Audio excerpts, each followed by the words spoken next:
Please don't go to that meeting. I'm begging you, don't go, the little girl said, breathless, grabbing the millionaire's sleeve. Please, don't go. Michael Turner had no idea that morning that his life was hanging by a thread. It was a regular Tuesday, 9 o'clock in the morning, downtown Washington. He crossed the lobby of the Imperial Grand Hotel with quick, confident steps, holding a worn leather briefcase, the same one he'd carried to every major deal over the past 8 years. His lucky charm. On the 10th floor, a group of Italian investors was waiting for him, ready to invest several $1 million into his company, Turner Innovations. After 3 years of hard work and countless presentations before skeptical partners, it seemed fortune had finally smiled on him. Everything looked almost too perfect. Suspiciously perfect, to be honest. But Michael chalked up his mild unease to simple nerves before a big deal, adrenaline, excitement, anticipation of triumph. As he passed the front desk, something caught his eye. A little girl sat on a massive red velvet couch, so large her legs in white socks didn't even touch the floor, swinging freely in the air. She held a coloring book full of princesses, but her amber eyes weren't on the pages. They were fixed on the elevator, watching it intently, almost like an adult. But before we continue, tell us what city you're from. It's important for us to know how far our stories reach. Michael pressed the elevator button. The soft hum of machinery, the blinking numbers on the display, 10 seconds until the meeting that was supposed to change everything. The doors began to slide open with a metallic hiss. "Sir," a child's voice shouted behind him, so sudden and desperate that Michael flinched. He turned, startled. Sophia, though he didn't yet know her name, had jumped off the couch and was running toward him, clutching the hem of her simple blue dress with one hand. The coloring book fell to the marble floor. In her eyes, he saw raw, unfiltered fear, not the mild fright of a child, but the panic of someone who sensed a real disaster. "Don't go to that meeting," she gasped, gripping his jacket sleeve with her small fingers. Her breath came in quick bursts, words tumbling out one after another. "Please, don't go up there. It's really important."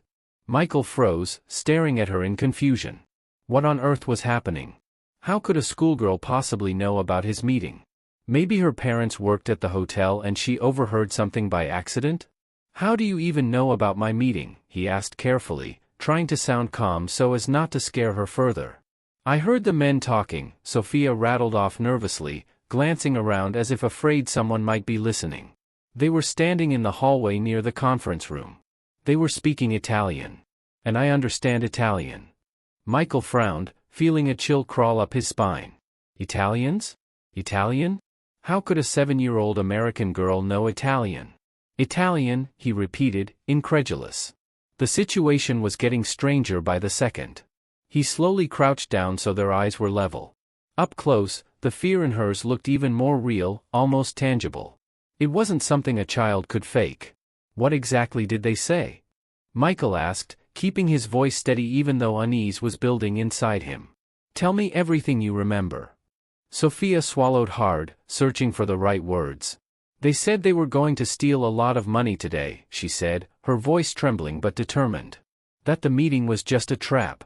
One of them said the man wouldn't even realize he'd been fooled until it was too late to change anything."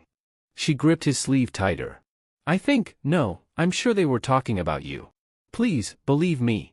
A cold shiver ran down Michael's back. He didn't know this girl, he had never seen her before in his life, but something in her tone, in that desperate sincerity, made him stop and listen. Logic told him it was absurd to take a child's words seriously, a girl who claimed to have overheard something in a foreign language. Yet his intuition, the same instinct that had saved him from bad deals before, screamed, "Wait. Don't rush. Something's wrong here." How could a 7-year-old possibly know about his meeting? And why was she speaking Italian in the middle of Washington? Too many coincidences for it to be a childish fantasy. At that moment, a worried woman in her early 30s came hurrying toward them. Her dark hair was neatly tied in a bun, her black suit crisp and professional, clearly a hotel employee. "Sophia. What are you doing?" Her voice was a mix of sternness and embarrassment. She grabbed her daughter's hand, clearly flustered. "I'm so sorry, sir. This is so awkward. I didn't mean for her to bother you. She's usually such a quiet girl, I don't know what's gotten into her." Mom, I heard those men. Sophia protested, trying to pull her hand free. They're going to do something really bad. He can't go up there. Michael looked from the woman to the girl, his mind racing. He had two choices: ignore the warning of a random child and go to the most important meeting of his life, the one he had spent 3 years preparing for, or believe something utterly irrational and risk missing the deal of a lifetime. A war was raging inside him between logic and instinct. Where did you learn Italian? Michael asked slowly, keeping his eyes on the girl's face, searching for any sign of deceit. My grandma Rosa was from Italy, from a little town near Venice, Sophia replied, her voice softening with warmth. She moved here years ago when she fell in love with my grandpa. She taught me the language when I was little, before she passed away 2 years ago. Mom doesn't speak Italian, she never had the chance to learn. But I did. Grandma said I had a gift for languages. The details were far too specific to be made up. Michael took a deep breath, realizing he was about to make a decision that most people would call insane. But something inside him, that inner voice that had saved him from bad deals more than once, insisted, believe her. Believe this child. She's not lying. He pulled out his phone and quickly typed a message to his attorney, Mr. Anderson, cancel the meeting immediately. Urgent. Don't sign anything, don't agree to anything. Wait for my call. That's an order. His finger hovered over the send button. One last chance to back out. One final moment to shrug off this strange premonition and step into the elevator. He pressed send.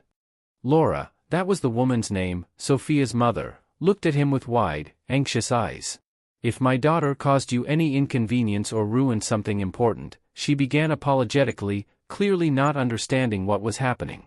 I don't even know how to. No, Michael interrupted, slipping his phone into his pocket. He looked at Sophia with a gratitude he didn't yet fully understand. No, it's fine. I think your daughter just saved me from a very serious mistake, maybe the biggest mistake of my life. He didn't yet realize just how right he was. Exactly 20 minutes later, Michael was finishing his coffee in the hotel lobby, trying to calm his nerves and not dwell on whether he had just made the biggest mistake of his career. A group of agents from the Federal Bureau of Investigation burst into the Imperial Grand Hotel. About 6 of them, dressed in plain clothes but flashing their badges and serious expressions. Police officers followed right behind. It turned out the investigation had been ongoing for months. The so-called Italian investors were part of a highly organized international group specializing in corporate fraud and money laundering. Their scheme was flawless. They lured promising entrepreneurs with fake investment contracts, making them sign piles of papers. Among the legitimate documents were hidden forgeries granting the criminals full access to the company's bank accounts. The meeting truly had been a trap from start to finish. If Michael had gone upstairs and signed those papers, he would have lost everything: his company, his reputation, his savings, and the 8 years of work he'd built from the ground up. His entire life would have collapsed in less than 30 minutes. He stood in the hotel lobby, watching the agents ride up to the 10th floor. His heart was pounding so hard it felt like it might burst. His hands trembled slightly, delayed shock setting in. He'd been a breath away from disaster. One child's warning had saved him from total ruin. Michael slowly turned his head toward Sophia. The girl now sat on her mother's lap, clutching her coloring book again, trying to calm down after all the chaos. A simple blue dress, white socks, 2 braids, just an ordinary child. But this ordinary little girl, sitting there with her coloring book, had just changed the course of his entire life. She had saved him from bankruptcy, from humiliation, from destruction, and she didn't even realize the magnitude of what she'd done. A wave of gratitude washed over Michael so strong it nearly overwhelmed him. How do you thank someone for saving your life? Especially when that someone is a 7-year-old girl who simply did what she felt was right? For the next 2 days, Michael couldn't stop thinking about Sophia and her mother, Laura. The thought of them kept returning, during meetings, during calls, during sleepless nights. He tried to focus on work, but concentration eluded him. How do you thank people who saved everything you'd built over the years? Flowers? Ridiculous. An envelope with money? Cold and insulting. He needed something truly meaningful. On the 3rd day, he returned to the Imperial Grand Hotel Washington. He found Laura in one of the banquet halls, arranging chairs in a semicircle for an evening event. She wore the same black suit, her hair neatly pinned up.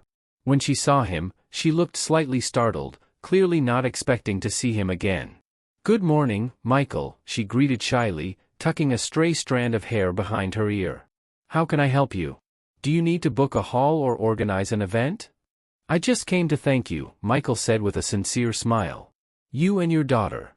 If it weren't for Sophia, I'd be dealing with the aftermath of a massive fraud right now. I'd have lost everything I've spent 8 years building. She literally saved my life, my career, my future."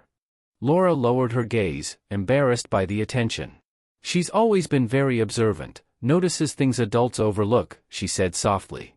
"But I was so afraid she might have ruined something important for you, interfered with your plans. I spent that whole evening worrying she'd made a mess of things." "She didn't create trouble, she saved me from it," Michael said gently. "And now I feel like I owe both of you." "That's not just a polite phrase, it's the truth."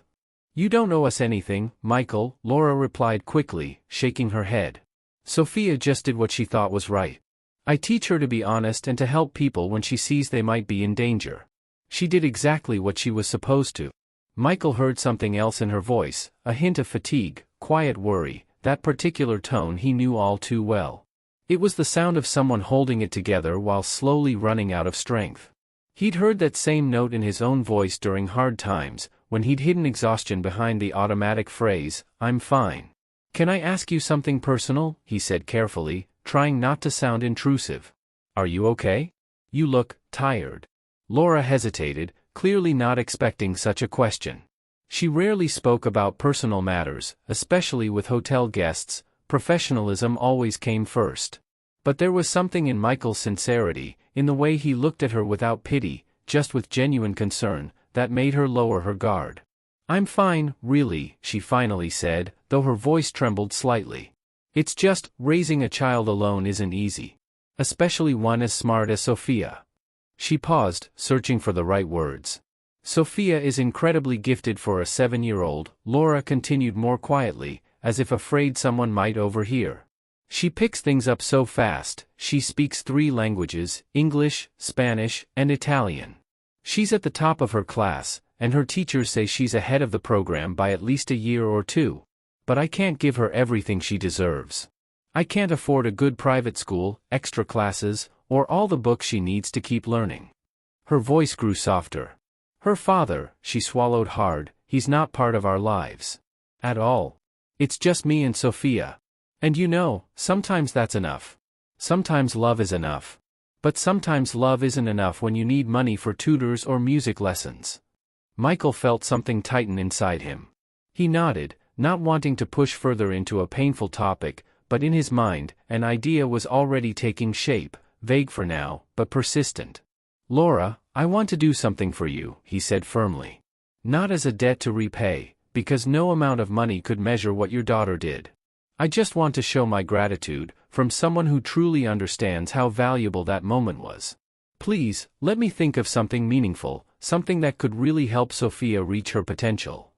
Laura wanted to protest, he could see it in her face, in the way she opened her mouth to politely refuse. But Michael had already turned and walked away quickly, not giving her the chance.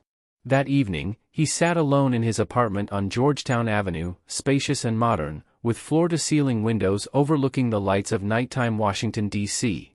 The city outside buzzed as usual, but Michael barely noticed. His thoughts were elsewhere. He thought about Sophia, the 7-year-old girl who spoke 3 languages fluently, who had a rare sense of perception, and, more importantly, the courage to act when most adults would have walked away. A child who saw danger and didn't hesitate to warn a stranger, risking being dismissed or misunderstood. And he thought about his own life. He had built a successful company, earned more money than he could ever spend, gained recognition in the business world, even appeared in Forbes America. Yet he had no family. No children. No one waiting for him at home, no one to share his achievements with, no one who gave meaning to all that success.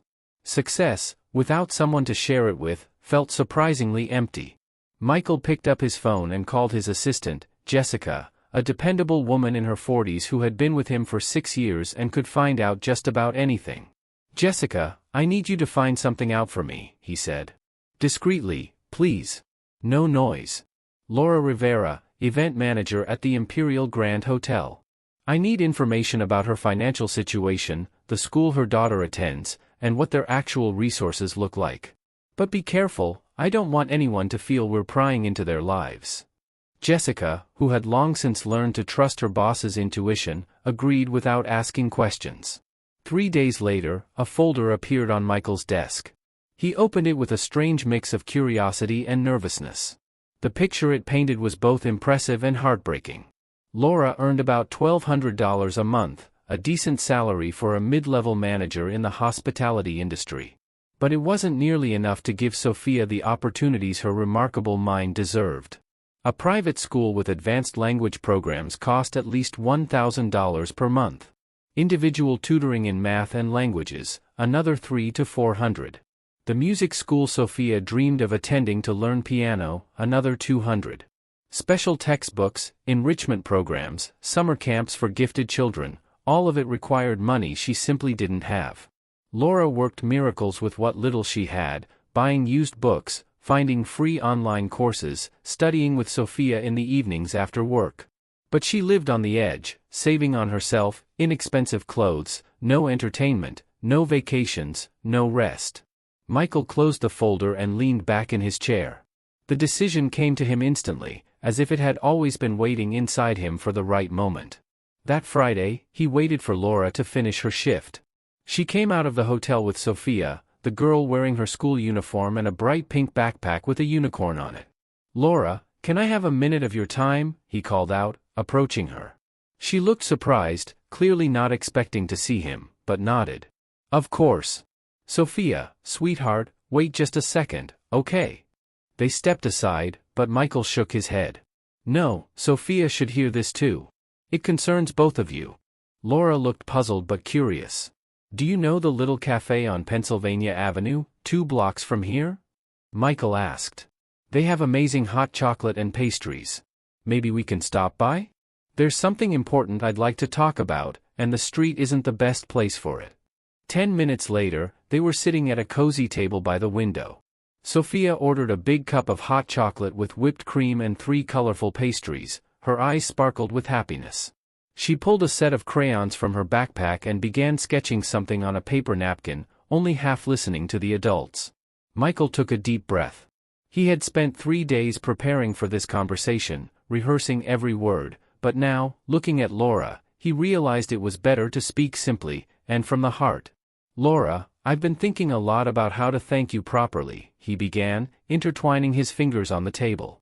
"And I realized that flowers or a gift card just aren't enough. They're too small for what your daughter did.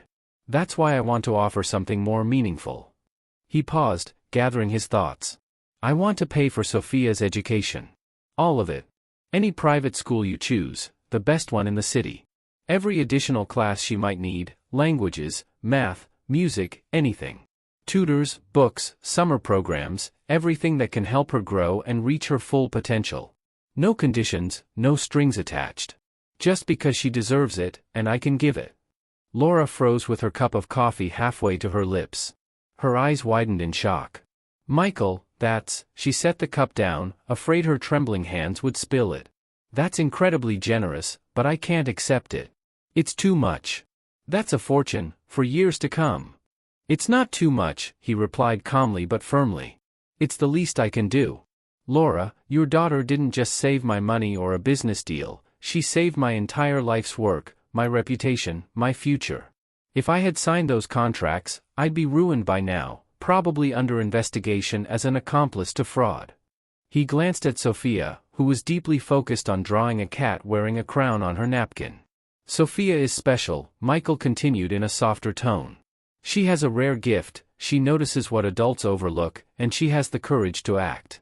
Kids like her deserve the best education possible, otherwise, their potential just fades away. I can't let that happen, do you understand?" Laura looked at her daughter, then back at Michael. Her eyes filled with tears she desperately tried to hold back. "I've always dreamed of giving her the best," she whispered, her voice breaking. "Every night I fall asleep thinking how little I can actually offer such a bright child. She could go to the best schools, develop her talents, but I just can't afford it." You're going to give her what I couldn't, she finally said, wiping her tears. You have no idea how much it means for a mother to know her child will have a real chance. Now she will, Michael said softly. Do you agree? Laura looked into his eyes for a long 10 seconds. She searched for hidden motives, some unspoken condition that could explain such extraordinary generosity from a man who was still, essentially, a stranger. But all she saw was honesty, kindness, and warmth, a chance that comes once in a lifetime. I agree, she finally said, her voice steady again. But only on one condition. What condition? Michael asked, surprised. You have to become part of her life, Laura said firmly. Not just a man who pays bills and stays in the background. Someone who genuinely cares about her, who asks how her day was, who shows up for her school concerts, who's proud of her accomplishments. Sophia's a smart girl, she'll know if this is just charity. She doesn't need a sponsor, she needs someone who truly cares. Michael hadn't expected that. He had thought about financial help, about schools and lessons, not about becoming an active part of their lives. Yet, as he looked at Sophia, at how she sat there, focused and thoughtful, her tongue slightly out as she drew, he suddenly realized that this was exactly what he wanted. He had longed for a family. Something, someone, to live for. And now, life itself was offering him that chance. I promise, he said, and for the first time in years, he felt something warm and long-forgotten awaken inside him. I'll be there. Not as a sponsor or benefactor, but as someone who truly cares about both of you. Sophia looked up from her drawing, her eyes wide. What are you talking about? She asked with childlike curiosity. That your life is about to change, sweetheart, Laura said with a smile, pulling her daughter close. For the better. And in that small, cozy cafe on Pennsylvania Avenue, filled with the scent of fresh pastries and the soft clinking of cups on an October evening, a new family began to take shape. Not by blood or paperwork, but by choice. Not out of duty, but out of gratitude, and something deeper that didn't yet have a name but had already bound these three hearts together. The following months brought changes that felt almost magical. Sophia started attending the Washington International School, one of the most prestigious private schools in the country, with the best teachers and a personalized approach for every student. On the first day of September, Michael went with Laura to take Sophia to her new school. She looked adorable in her burgundy blazer with the school emblem, white blouse, and plaid skirt. She held her mother's hand tightly with one hand and Michael's with the other, looking both nervous and excited. You'll come get me after class, right? She asked, glancing at them both at the school's entrance. Of course, we will, Michael said, crouching to her level. I cleared my entire schedule just to pick you up with your mom. And then we'll celebrate your first day, ice cream, pizza, whatever you want. Sophia smiled brightly and ran toward the school building, glancing back and waving at them. Michael and Laura stood watching her until she disappeared inside. Thank you, Laura said softly, her gaze still fixed on the school. I never thought I'd see her here. It used to be just a dream. Now it's real, Michael replied, his voice full of pride, the kind of pride one feels when watching their own child take a first big step. Sophia began taking advanced courses in math, languages, and, to everyone's surprise, music. It turned out she had perfect pitch and an incredible talent for the piano. When her music teacher first heard her play, he was astonished. After just 2 months of lessons, Sophia was performing pieces that usually took other students a year to master. Michael kept his promise. He didn't just pay the bills, he became part of their lives. Every Wednesday evening, he came over for dinner. Sometimes he brought new books for Sophia, encyclopedias about space, collections of math puzzles, or short novels in Italian. Sometimes they just sat together on the couch, watched cartoons, and talked about their day. Over time, Michael realized those evenings had become the most important part of his week. He loved listening to Sophia excitedly tell stories about school, her new friends, and what she'd learned in class. He loved watching her grow, change, and become more confident and happy with each passing month. And he loved his conversations with Laura. They talked about simple things, the weather, movies they'd recently watched, funny moments at work, or which recipe made the best chicken soup. Ordinary, everyday topics, but for the first time in years, Michael felt truly at home. Not in his sleek, minimalist apartment, but here, in their small 2-bedroom place, where children's drawings decorated the fridge and books and toys were scattered on the sofa. Laura, too, began to see him differently. Not just as a wealthy businessman helping her child out of kindness, but as a genuine person, someone who showed up even when tired after a long day, who remembered Sophia's birthday without reminders and brought the exact gift she'd wished for, who didn't flinch when she spilled juice on his shirt, but laughed along with her. One Saturday, Michael took Sophia to visit his company, Turner Innovations. The girl was fascinated by the huge monitors, sleek computers, and especially by the robotic arms the engineers were developing. "Look," Michael explained, pointing at one of the machines, "this robot can sort parts faster than 10 people. And that one helps surgeons during operations, its hands never shake like human ones." Sophia watched in awe, her eyes wide with curiosity. "Do you think you'll ever work at a company like this?" Michael asked with a smile, playfully ruffling her hair. Sophia looked up at him with a seriousness far beyond her 8 years. "Someday I'll have my own company," she said confidently. "I'll build robots that help people. Not just in factories, in hospitals, in schools, even at home. So life becomes easier and better for everyone." Michael felt his breath catch. She was only 8 years old, yet she already knew what she wanted from life. She had a dream, a vision, a purpose. How many adults could say the same? When they returned home, Laura had prepared dinner, something simple and homey, chicken cutlets with mashed potatoes and a fresh salad. Nothing fancy, just an ordinary meal. But for Michael, who had spent years eating alone in restaurants or in front of his computer with takeout, it felt like a feast. "Thank you for everything you've done for us," Laura said as she filled their plates. "You've completely changed our lives. Sophia's happy, she's growing, she has so many opportunities. I never imagined it would all turn out this way." "I should be the one thanking you," Michael replied sincerely. There wasn't a trace of formality in his voice. "You two have given me something I didn't even realize I'd been missing my entire life."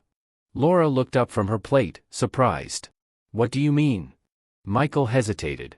He had never been good at talking about feelings. In the business world, emotions were seen as weakness.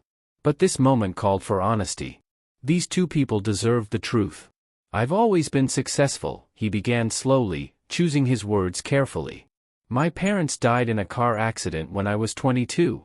I was an only child. Suddenly, I was completely alone, no family, no close relatives. Everything I built on my own. And for a long time, I thought that was enough, that success, money, recognition, that was happiness." He paused, staring down at his plate. "But now I understand, I was completely empty inside. I had a company, an apartment, an expensive car, bank accounts, but no one to share it with. I came home to silence, ate alone, fell asleep alone, woke up alone. Day after day, year after year. I stopped noticing how lonely I'd become because it had just become normal." Laura listened silently, her eyes filled with quiet understanding. "And then you came into my life," Michael continued, his voice warmer now. "And everything changed. I realized what it feels like to actually look forward to Wednesdays. To feel joy in someone else's happiness as if it were your own. To worry when Sophia's sick. To feel proud when she gets an A. To feel needed, not by a company or investors, but by people who truly matter." Laura reached across the table and gently placed her hand over his.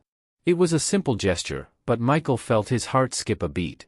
"You're not alone anymore," Laura said softly, and there was so much warmth in her voice that Michael felt his eyes sting. "We're here. And we're not going anywhere." That moment, a simple touch of her hand, quiet words in the kitchen while Sophia played with her building blocks in the next room, meant more to Michael than every contract he'd signed or deal he'd closed in the past 10 years. For the first time in years, he truly felt at home. But life wouldn't be life without its trials. Not everything stayed perfect. At the office, Michael began to notice strange things. Documents he didn't remember signing appeared in folders with his signature. Meetings with clients were scheduled without his knowledge. Small amounts of money began disappearing from company accounts, not huge sums, but enough to concern a man who prided himself on tracking every dollar.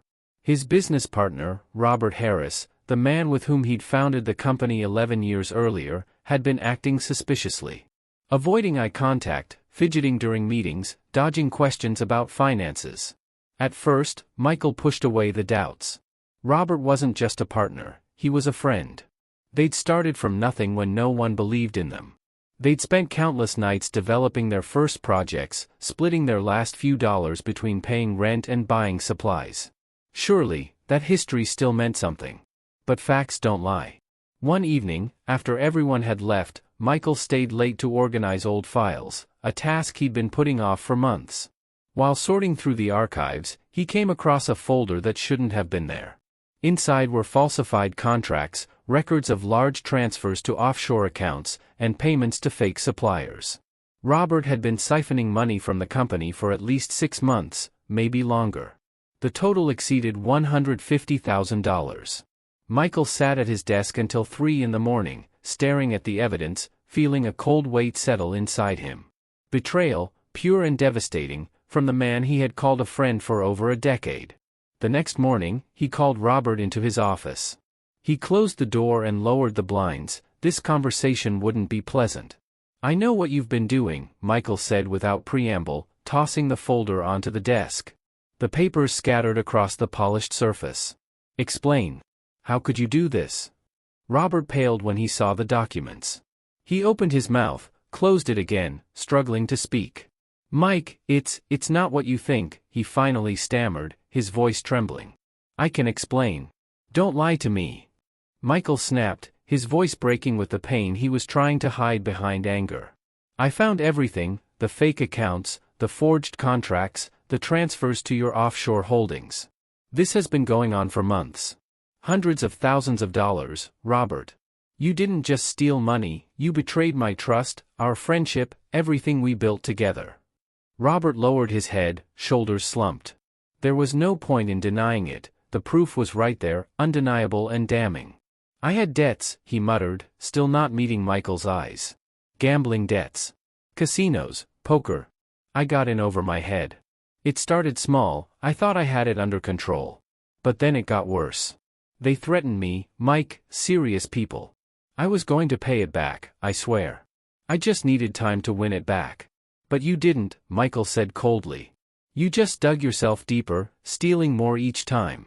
And now I have to decide what to do with you." When Robert left the office, Michael felt as though a mountain had been dropped onto his shoulders. He had enough evidence to press charges, to take the case to the FBI, and destroy Robert's career, his reputation, his entire life. Robert would face real prison time for fraud and embezzlement. But did Michael really want that? Would revenge bring him peace, or just more pain? He spent the rest of the day in a daze, unable to focus. Numbers on reports blurred before his eyes, conversations with colleagues passed like distant noise. That evening, he went to Laura's apartment earlier than usual. Sophia was at a friend's birthday party, so they were alone. Laura immediately noticed something was wrong. Michael looked exhausted, the weight of something heavy behind his eyes. "What happened?" she asked, guiding him to the couch and pouring him tea. "You look like the world just collapsed on your shoulders." Michael told her everything, the documents, the missing money, the gambling debts, the betrayal. He spoke for a long time, letting out everything he'd bottled up all day. "What do you think I should do?" he finally asked, staring down at his cup. "I could destroy him. One call to the authorities, and it's over. But it's been 11 years of friendship, Laura. We've been through so much together." Laura stayed quiet for a long moment, thinking. She wasn't the kind of person to give easy advice, she always tried to understand every side of a situation. "You need to protect your company and yourself," she said calmly, with quiet wisdom. "That's without question. But maybe you don't have to completely destroy him to do it. Sometimes giving someone a second chance is harder than punishment. It's easy to act out of anger, to demand justice. But forgiveness, compassion, that takes real strength." She placed her hand gently on his shoulder. "Think about it," she continued. "If you ruin him, what changes? The money won't come back faster. The trust is already broken. But you'll carry the weight of revenge, knowing you ended someone's life completely. If you give him a chance to make things right, let him repay what he owes, let him step away from the company without prison, without a permanent stain, maybe that's the better choice. For both of you." Michael looked at her, and something deep inside him responded to her words. She was right. Sophia had given him a second chance when she warned him about the investor's fraud. He could have ignored her, but he didn't. Laura had given him a second chance at family when she allowed him into their lives. She could have refused out of pride, but she didn't. Maybe now it was his turn to give someone else a second chance. The next day, he met with Robert again. This time, the conversation was calmer, no shouting, no anger. "I'm offering you a deal," Michael said. "You return all the stolen money, I'll give you 2 years, you can pay it back in installments. You leave the company for good, sell me your shares at a fair price, and I won't go to the police. You'll be able to find another job, start over, without a criminal record." Robert stared at him in disbelief. You're serious? After everything I've done, you're just going to let me walk away?" "I'm not letting you walk away," Michael corrected. "I'm giving you a chance to make things right and move on. But there's no friendship anymore, Robert. No trust. Only an agreement, you follow it, or I take this to the authorities. The choice is yours." Robert agreed immediately, ashamed, broken by guilt, but deeply grateful for the chance he didn't deserve. When he left, Michael felt an unfamiliar sense of relief. Not joy, not triumph, just lightness, as if he had finally taken off a heavy backpack he'd been carrying for too long. He realized something important: forgiveness doesn't mean forgetting or pretending everything's fine. Forgiveness means letting go, not dragging the pain with you like an anchor. It means moving forward without looking back in bitterness. That evening, when Michael told Laura about his decision, he saw pride in her eyes. "You did the right thing," she said. "And Sophia will be proud one day, proud to have a dad like you." The word dad slipped out so naturally, as if it had always belonged between them. And Michael suddenly understood, somewhere between family dinners, school concerts, and bedtime talks, he really had become Sophia's father. Not by blood or by law, but in the only way that mattered, through love and presence. 3 years passed since that fateful morning at the Imperial Grand Hotel, Washington. Sophia was now 10 years old, and she never stopped amazing everyone around her with her brilliance and maturity. She thrived at the Washington International School, the best in her class, winning competitions in math and linguistics, and playing piano so beautifully that her teachers could only shake their heads in awe. Recently, she won the city's Young Pianists competition, performing Mozart's sonata flawlessly, without a single missed note. Michael had been there, sitting in the front row with Laura. They held hands tightly as Sophia walked onto the stage, so small next to the enormous black grand piano. But the moment her fingers touched the keys, the world around them disappeared. The music filled the hall, confident and full of emotion. When she finished, the audience erupted in applause, and Michael felt tears streaming down his cheeks. He didn't hide them, they were tears of pride, pure and infinite. Somewhere over those 3 years, between school performances, shared dinners, weekend trips, and countless evenings together, something inevitable and beautiful had happened. Michael and Laura had fallen in love. It didn't happen suddenly, like a thunderbolt. It was slow, gentle, and almost imperceptible at first, a look that lingered a little too long, a conversation that stretched late into the night after Sophia had gone to bed, a brief touch when they both reached for the same cup, a simple kindness that grew into something deeper. Michael found himself thinking about Laura during the workday, remembering the way she laughed, how she scrunched her nose when tasting something too spicy, how patiently she explained math problems to Sophia without losing her calm, even after the 10th question. Laura noticed it too, in herself. She started paying attention to how she looked on Wednesdays when Michael came for dinner. She'd pick a nice blouse instead of a house sweater, put on a touch of makeup, and catch herself feeling a little sad on Thursdays, realizing it would be a whole week until she saw him again. The turning point came one night on Laura's balcony. Sophia was already asleep, and they stepped outside for some fresh air. It was late spring, the city below sparkled with lights, and faint music drifted up from a nearby cafe. They stood side by side in silence, admiring the view. Then, almost without realizing it, Michael's hand reached for hers. Their fingers intertwined naturally, as if it had always been that way. Laura turned to him, their eyes met. And in that instant, both understood there was no point pretending anymore. Michael leaned in, and their lips met in a first, tentative kiss, gentle, hesitant, as though they both feared breaking the fragile magic of the moment. When they pulled apart, Laura rested her forehead against his shoulder.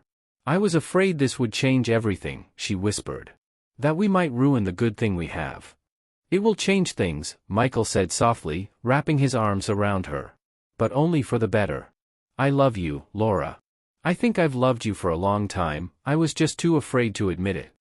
I love you too, Laura whispered, her voice trembling with relief. And I was scared too. They stood there for a long time, holding each other under the starry Washington sky, feeling as if everything had finally fallen into place. The next morning, they told Sophia. The girl was sitting at the table, eating her favorite oatmeal with honey and berries, when they awkwardly sat down across from her. Sweetheart, there's something we need to tell you, Laura began, her voice a little nervous. Sophia looked up from her bowl, curious. Did something happen? No, nothing bad, Michael reassured her. It's just, your mom and I, well, we're together now. As a couple, you know? Sophia blinked for a moment, processing the news. Then her face lit up with a huge, joyful smile. Finally, she exclaimed with 10-year-old enthusiasm. I was starting to think I'd have to explain to you guys that you liked each other. It was so obvious. Michael and Laura exchanged a look and burst out laughing. Turns out, their 10-year-old had seen what they'd tried so hard to hide from themselves. You're not upset? Laura asked, still a little anxious. Of course not. Sophia jumped up and hugged them both at once. I always wanted a real family. A complete family. And for Mom to have a good person by her side. And Michael, you're the best. Michael's throat tightened at those words. He hugged the girl who had long ago become his daughter, and the woman who now meant everything to him. From that day on, they were officially together. No more pretending, no more half measures. Michael began staying over. They had breakfast together in the mornings, walked Sophia to school, planned weekends as a family. Life felt fuller, brighter, richer. For the first time in years, Michael knew what true happiness was. He woke up next to the woman he loved, had breakfast with the daughter who, though not his by blood, felt completely his in every way, and every day, he silently thanked fate for that chance encounter 3 years ago.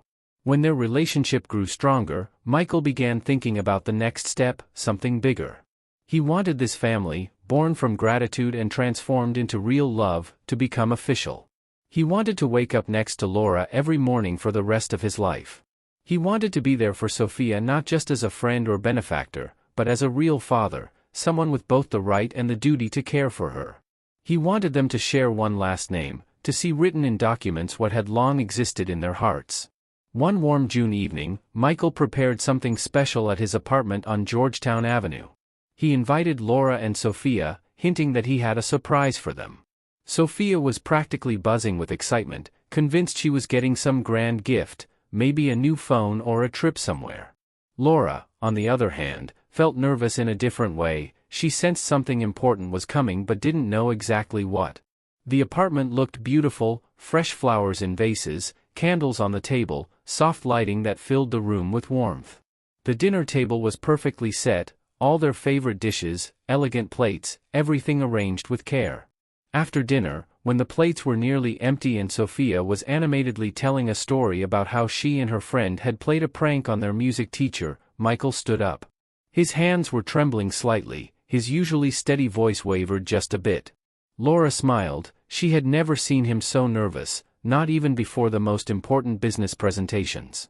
Laura, he began, taking a deep breath to calm his racing heart, 3 years ago, I walked into that hotel thinking I was on my way to the most important meeting of my life, one that would change everything about my future. And you know what? I was right, but not for the reason I thought. He paused, choosing the words he had practiced in his mind for weeks. That day really did change everything. Sophia saved me from financial disaster, that's true. But both of you saved me from something much worse, from a life without meaning, from the emptiness I didn't even realize I was living in. Laura's eyes filled with tears. She already knew where this was going, and her heart pounded in her chest. You both taught me what truly matters, Michael continued, his voice steady and full of feeling. That family isn't about blood or documents. It's about choosing to be there. About showing up when it counts. About love, even when it's hard. About waking up each day and choosing each other again. He slowly dropped to one knee beside the table. Sophia gasped, clapping her hands over her mouth. Laura Rivera, Michael said, his voice shaking slightly but his eyes steady and sure, you became the light in my life when I didn't even realize I was walking in darkness. You made me better, kinder, happier. You gave me back the family I lost so long ago.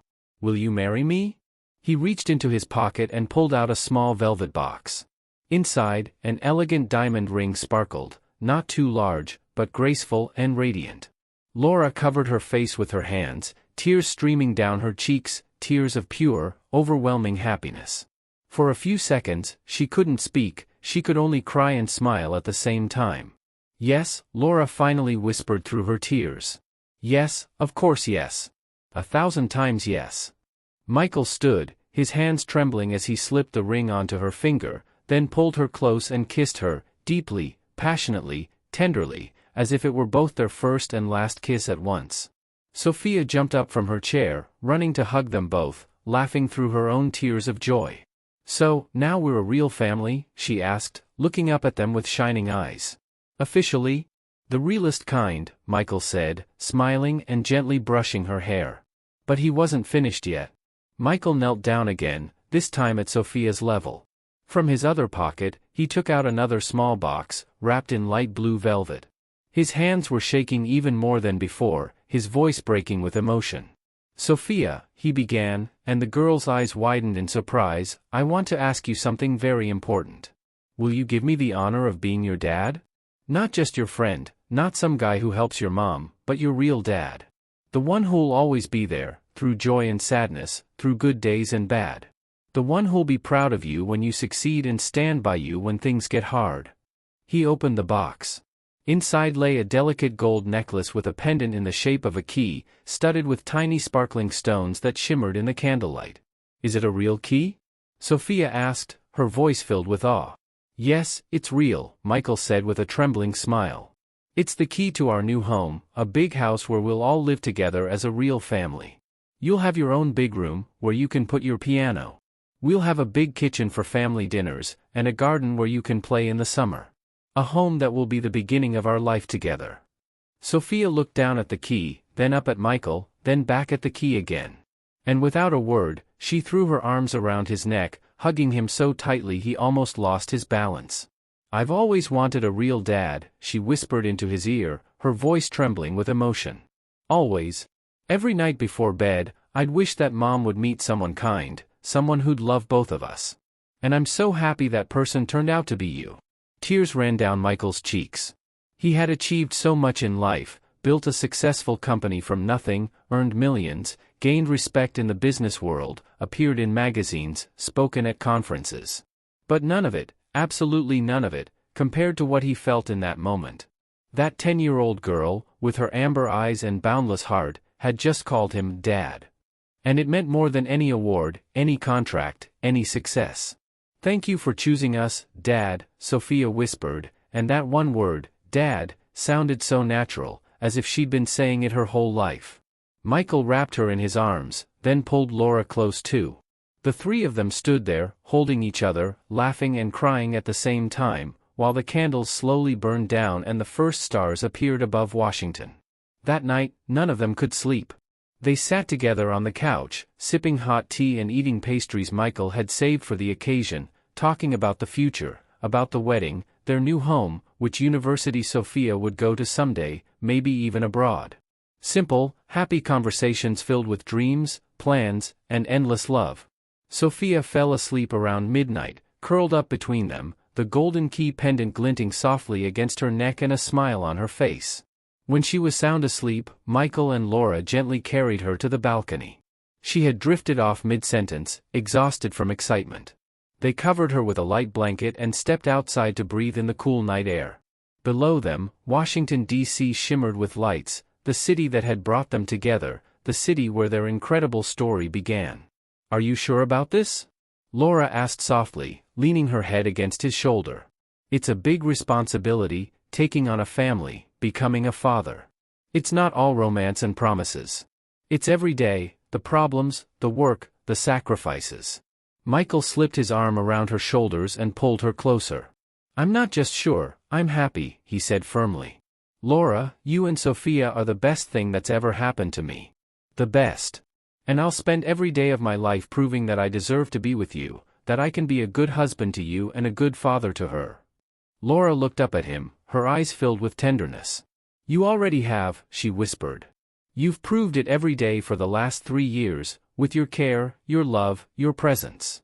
They stood there, wrapped in each other's arms under the starry night sky, listening to the quiet hum of the sleeping city and feeling that life had finally fallen perfectly into place. But fate, as always, had one more twist in store, one final test before their happy ending. The wedding was set for September. It would be a beautiful but intimate ceremony at St. Matthew's Cathedral, only their closest friends, a few colleagues, and Laura's relatives. Sophia would walk ahead of the bride, scattering white rose petals down the aisle. She had been talking about nothing else for weeks. She'd already picked her dress, practiced her walk, and told all her friends at school about the upcoming wedding. Everything was perfect. Almost too perfect. And then, 2 weeks before the wedding, everything suddenly changed. Michael received an offer that took his breath away. A major European corporation, Tech Global Europe, one of the leading giants in high-tech innovation, wanted to buy Turner Innovations for a price beyond anything he had ever imagined. The deal was worth tens of millions of dollars. But there was one problem. A serious one. The deal required Michael to relocate to Berlin for at least 5 years to personally oversee the merger, transfer of technology, and staff training. His presence was non-negotiable. Without him, the acquisition wouldn't go through.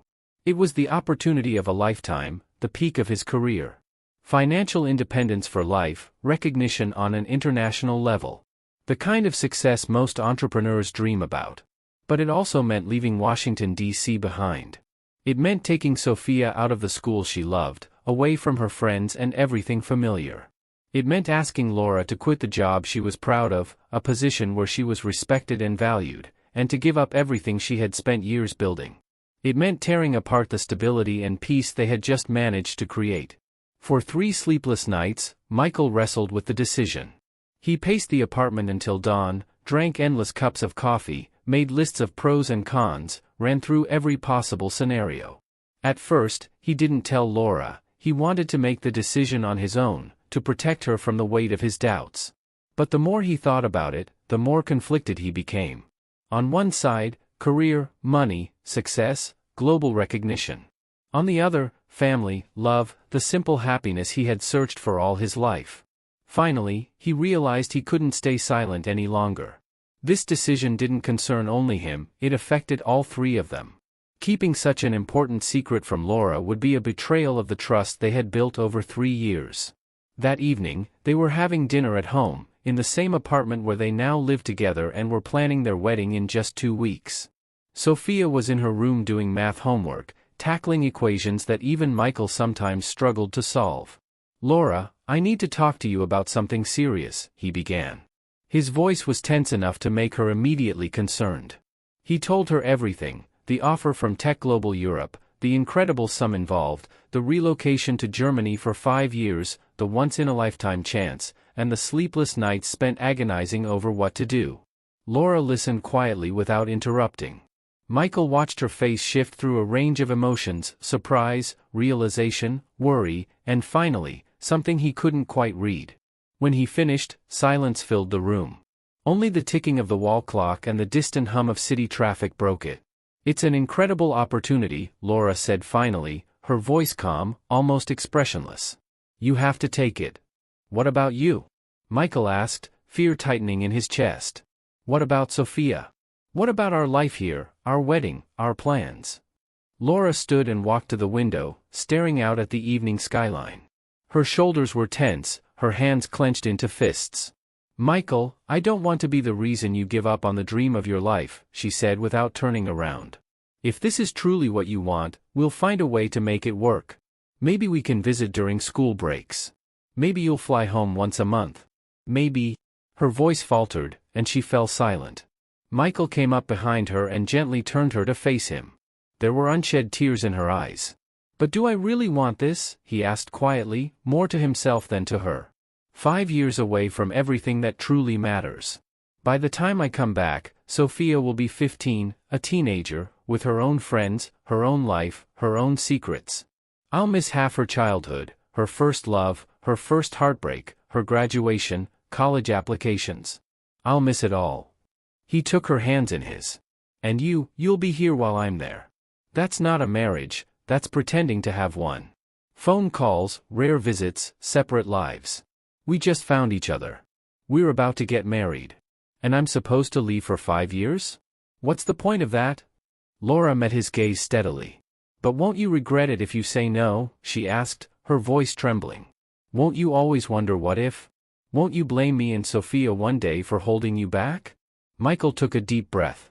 He'd been asking himself that same question for 3 nights. He had pictured every possible version of his future, 5 years from now, 10 years, 20. A few years ago, I wouldn't have hesitated, he said slowly, choosing his words. 5 years ago, 3 years ago, even 1 year ago, I would have jumped at the offer without a second thought. Because back then, success was everything to me. Money, recognition, career, those were the only things that mattered. I measured my worth in bank balances and signed contracts. He pulled her closer. But now I have something far more valuable, something you can't buy with money or replace with achievements. I have you and Sophia. I have the family I'd been searching for without even realizing it. And I know this for sure, I'd regret it far more if I said yes to that deal. Laura stared at him, her eyes wide and glistening. Money can always be earned in different ways, Michael continued, his voice growing steadier, stronger. Success comes and goes. A career is just a career.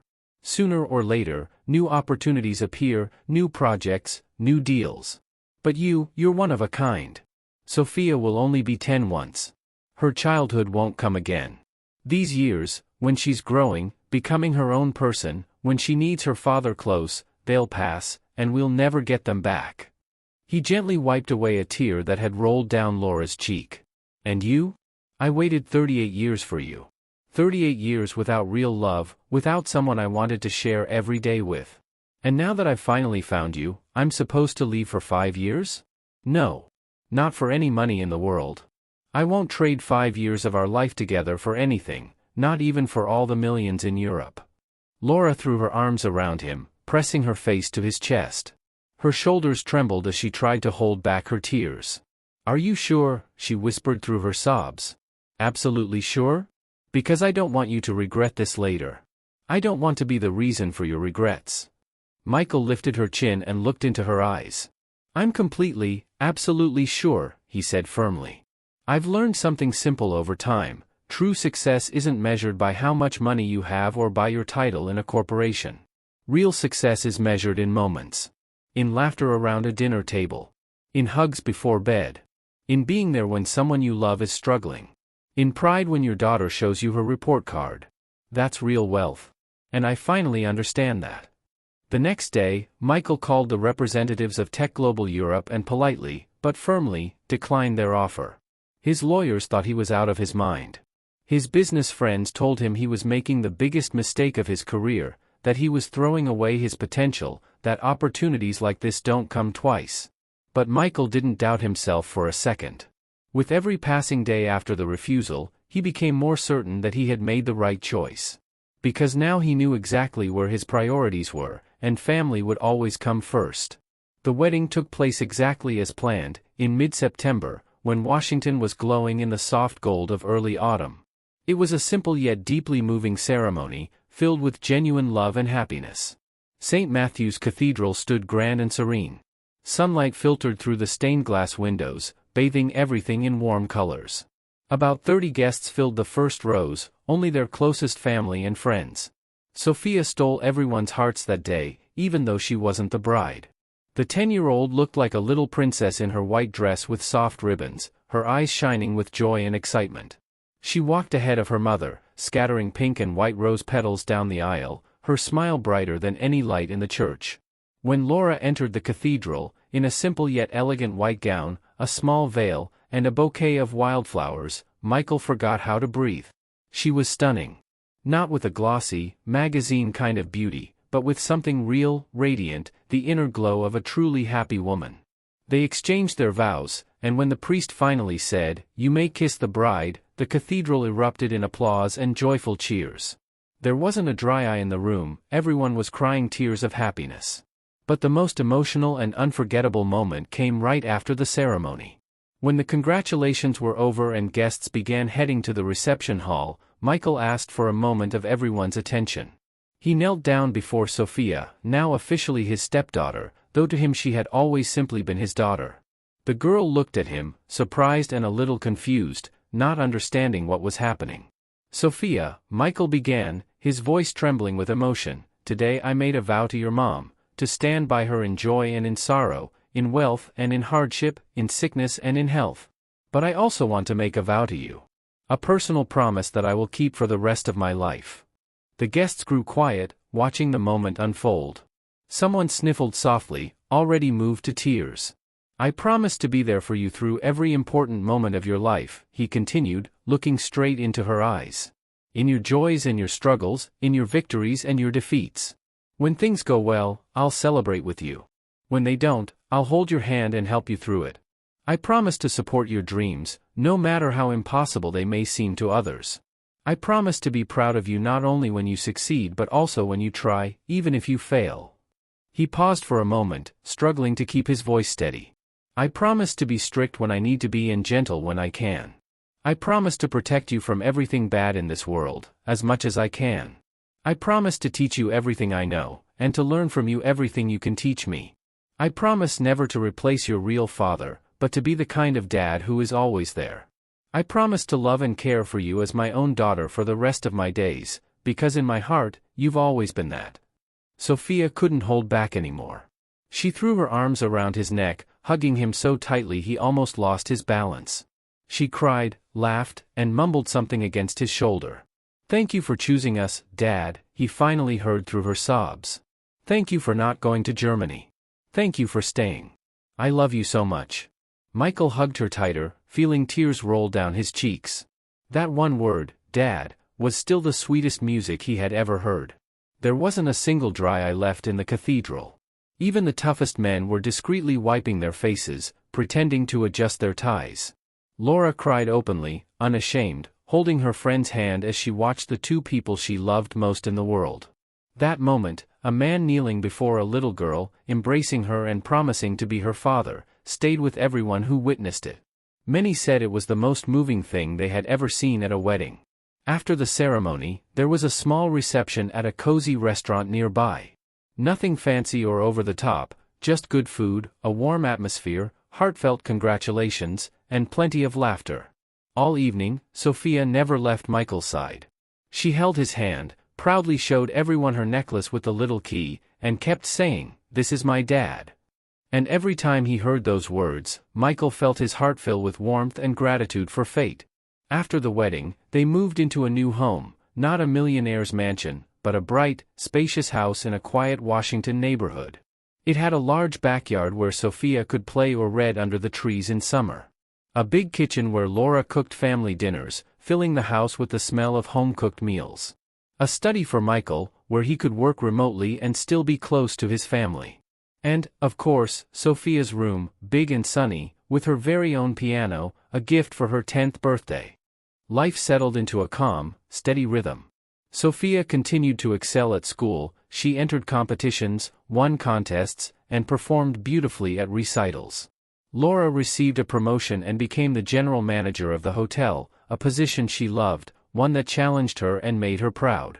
Michael started a small consulting firm that handled local projects. It brought in less money than before, but gave him something far more valuable, time. Time with his family. Every evening, they had dinner together at the big wooden table, an unspoken rule that was broken only in emergencies. They talked about their day, shared stories, debated about politics or movies, and made weekend plans. On Saturdays, they had family movie nights, bundled up in blankets, made popcorn, picked a film or series, and watched it together.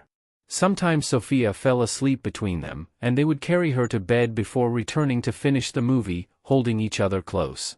For vacations, they went to the beach, sometimes to the Delaware coast, sometimes to Florida, occasionally abroad to Greece or Italy. Simple family trips, without extravagance or luxury.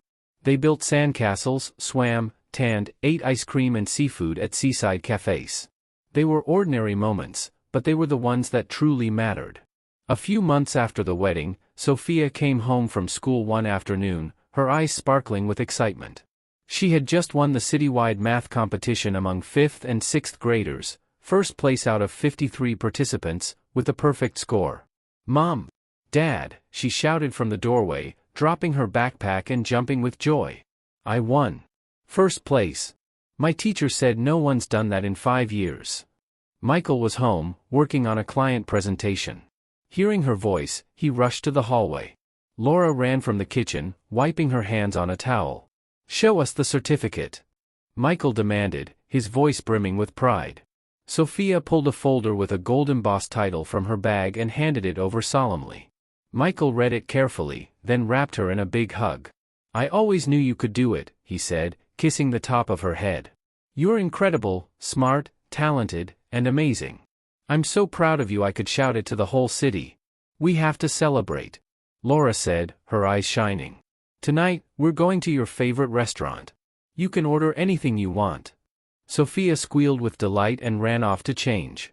That evening, they went out as promised. Sophia ordered pasta carbonara, a giant milkshake, and 3 desserts. Michael told every waiter that his daughter had won the competition, and they all congratulated Sophia, even sending her complimentary treats from the kitchen.